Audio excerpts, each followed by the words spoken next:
Israel के PM Benjamin Netanyahu ने Iran और कट्टरपंथी संगठन हिजबुल्लाह को चेतावनी दी और दो टूक बोल दिया कि अगर उन्होंने हद पार की तो बुरा अंजाम होगा। नेतन्याहू की यह चेतावनी इजराइल के उत्तरी हिस्से में होने वाले युद्धाभ्यास से ठीक पहले आई, क्योंकि इजराइल का उत्तरी हिस्सा उसका सबसे संवेदनशील हिस्सा है, जहां के गलीली और शिबा फार्म्स इलाके में इजराइल की सेना ने युद्ध अभ्यास किया। यानी इजराइल की सेना ने उन इलाकों में अपनी ताकत दिखाई जो जॉर्डन, लेबनान और सीरिया के बॉर्डर से लगते हैं, जहां इजराइल की तोपों ने इतनी आग उगली कि दुश्मन का कलेजा कांप जाए। इजराइल का कहना है कि इस मिलिट्री ड्रिल की प्लानिंग पहले ही हो चुकी थी और इसका मौजूदा हालात से कोई लेना देना नहीं है।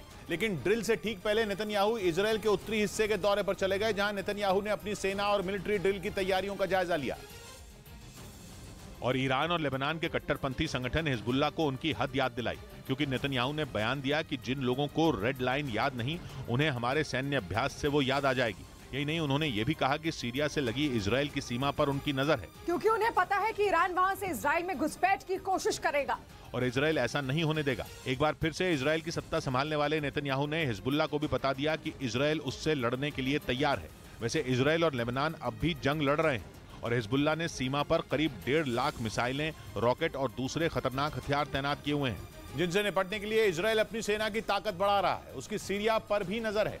इजराइल कहता है कि हिजबुल्लाह तक हथियार सीरिया के रास्ते आते हैं, क्योंकि ईरान की सेना ने सीरिया की सरकार की मदद के बहाने वहां कई ठिकाने बना रखे हैं। उन्हीं का इस्तेमाल करके वो इजराइल को परेशान करने वाले हिजबुल्लाह तक हथियार पहुंचाता है और इसी वजह से इजराइल सीरिया पर हवाई हमले करता रहता है। हालांकि उसने केवल इक्का दुक्का एयर स्ट्राइक करने की बात ही कबूल की है, लेकिन ईरान ने दावा किया कि इजराइल ने पिछले कुछ सालों में सीरिया में सैकड़ों एयर स्ट्राइक की और हर बार उसके निशाने पर ईरान के सैन्य ठिकाने थे।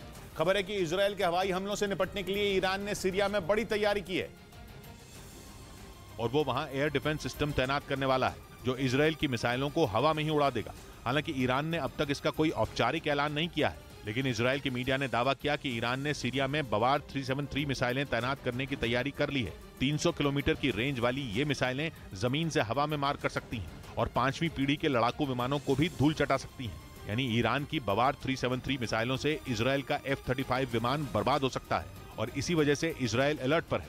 उत्तरी इलाके में ड्रिल करके उसने ईरान को यह बताने की कोशिश की कि वो तैयार है और अगर ईरान अपनी हद भूला तो उसकी खैर नहीं। इधर दिल्ली के सीएम अरविंद केजरीवाल से 164 करोड़ रुपए वसूलने का नोटिस भेजा गया। उनको यह नोटिस एलजी के निर्देश पर दिल्ली सरकार के सूचना और प्रचार विभाग ने भेजा, जिसमें कहा गया कि अगर रकम 10 दिनों के भीतर जमा नहीं की गई तो आम आदमी पार्टी का दफ्तर भी सील हो सकता है।